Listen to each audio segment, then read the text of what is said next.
하나님의 말씀 신약 고린도전서 8장 1절에서 13절까지의 말씀 제가 읽겠습니다. 우상의 제물에 대해서는 우리가 다 지식이 있는 줄을 아나 지식은 교만하게 하며 사랑은 덕을 세우나니 만일 누구든지 무엇을 아는 줄로 생각하면 아직도 마땅히 알 것을 알지 못하는 것이요 또 누구든지 하나님을 사랑하면 그 사람은 하나님도 알아주시느니라. 그러므로 우상의 제물을 먹는 일에 대하여는 우리가 우상은 세상에 아무것도 아니며 또한 하나님은 한 분밖에 없는 줄 아노라. 비록 하늘에나 땅에나 신이라 불리는 자가 있어 많은 신과 많은 주가 있으나 그러나 우리에게는 한 하나님 곧 아버지가 계시니 만물이 그에게서 났고 우리도 그를 위하여 있고 또한 한 주 예수 그리스도께서 계시니 만물이 그로 말미암고 우리도 그로 말미암아 있느니라. 그러나 이 지식은 모든 사람에게 있는 것은 아니므로 어떤 이들은 지금까지 우상에 대한 습관이 있어 우상의 제물로 알고 먹는 고로 그들의 양심이 약하여지고 더러워지느니라. 음식은 우리를 하나님 앞에 내세우지 못하나니 우리가 먹지 않는다고 해서 더 못 사는 것도 아니고 먹는다고 해서 더 잘 사는 것도 아니니라. 그런즉 너희의 자유가 믿음이 약한 자들에게 걸려 넘어지게 하는 것이 되지 않도록 조심하라. 지식 있는 내가 우상의 집에 앉아 먹는 것을 누구든지 보면 그 믿음이 약한 자들의 양심이 담력을 얻어 우상의 제물을 먹게 되지 않겠느냐. 그러면 내 지식으로 그 믿음이 약한 자가 멸명하나니 그는 그리스도께서 위하여 죽으신 형제라. 이같이 너희가 형제에게 죄를 지어 그 약한 양심을 상하게 하는 것이 곧 그리스도에게 죄를 짓는 것이니라. 그러므로 만일 음식이 내 형제를 실족하게 한다면 나는 영원히 고기를 먹지 아니하여 내 형제를 실족하지 않게 하리라. 아멘. 지식보다 사랑이 먼저입니다. 지식보다 사랑이 먼저입니다. 하나님의 말씀 전하겠습니다. 오늘 본문에서 바울은 고린도 교회에 있었던 또 하나의 그 현실적인 문제를 다룹니다. 바로 우상의 제물을 먹는 문제입니다. 당시 고린도는 우상 숭배가 가득 찬 도시였습니다. 시장에서 파는 고기들 가운데 상당수가 우상에게 제사하고 남은 고기였습니다. 그런데 교회 안에는 두 부류가 있었습니다. 한쪽은 우상은 아무것도 아니니까 먹어도 괜찮다라고 말했고, 또 다른 한쪽은 우상에게 바쳤던 음식인데 어떻게 먹을 수 있느냐 하며 마음에 꺼리낌을 느꼈습니다. 그리고 이 문제 때문에 공동체 안에 갈등이 생겼습니다. 그래서 바울은 먼저 중요한 원칙을 말하고 있습니다. 우리 1절을 다시 한번 보시죠. 1절 우리 한번 다 같이 읽겠습니다. 시작. 우상의 제물에 대하여는 우리가 다 지식이 있는 줄을 아나 지식은 교만하게 하며 사랑은 덕을 세우나니. 무슨 뜻입니까?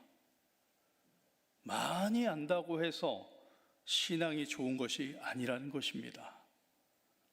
지식만 많아지면 어떻게 됩니까? 교만해집니다.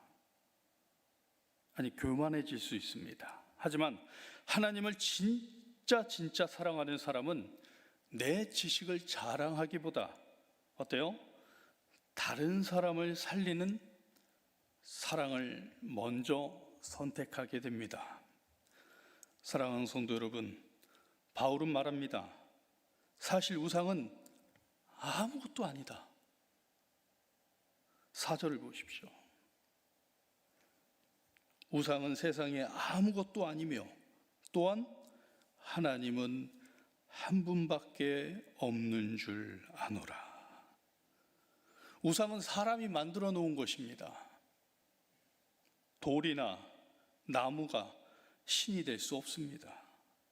그러나 저와 여러분에게는 오직 한 분, 참 신 중의 신, 하나님이 계신 줄 믿습니다.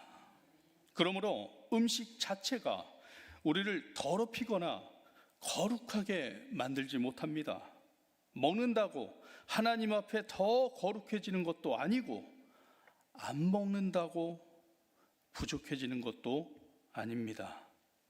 저와 여러분에게는 자유가 있습니다. 그런데 바울은 여기서 더 중요한 것을 이야기합니다. 문제는 음식이 아닙니다. 문제는 연약한 형제의 믿음입니다. 교회 안에는 아직 믿음이 약한 사람이 있습니다. 과거 우상 숭배의 습관이 남아있는 사람도 있습니다. 그런데 믿음이 강한 사람이 괜찮아, 먹어도 돼 하면서 자유롭게 행동하는 모습을 보면, 믿음이 약한 사람이 그것을 따라 하다가 양심에 꺼리끼고 결국 시험에 들 수 있다는 것입니다. 그래서 바울은 말합니다. 우리 11절, 본문 11절 다 같이 읽겠습니다. 시작. 그러면 내 지식으로 그 믿음이 약한 자가 멸명하나니 그는 그리스도께서 위하여 죽으신 형제라. 무슨 말입니까? 내 눈에 믿음이 약해 보이는 그 사람도 예수님이 그 십자가에서 피 흘려 구원하신 소중한 영혼이라는 것입니다. 그래서 바울은 마지막 놀라운 결론을 내립니다. 13절입니다. 시작. 그러므로 만일 음식이 내 형제를 실족하게 한다면 나는 영원히 고기를 먹지 아니하여 내 형제를 실족하지 않게 하리라. 바울에게는 자유가 있었습니다. 먹을 권리도 있었습니다. 하지만 그는 말합니다. 내 자유 때문에 한 영혼이 넘어질 수 있다면 나는 그 자유를 포기하겠다. 이것이 사랑입니다. 이것이 성숙한 믿음입니다. 사랑하는 성도 여러분, 우리는 때로 내가 옳다고 생각하면 그대로 행동을 하려 합니다. 내 자유인데 뭐가 문제야? 내가 맞는데 왜? 하지만 하나님은 오늘 말씀하십니다. 내가 옳은 것보다 사랑의 덕을 세우는 것이 더 중요하다. 진짜 믿음은 내 권리를 주장하는 것이 아니라 다른 영혼을 살리기 위해 기꺼이 내려놓는 것입니다.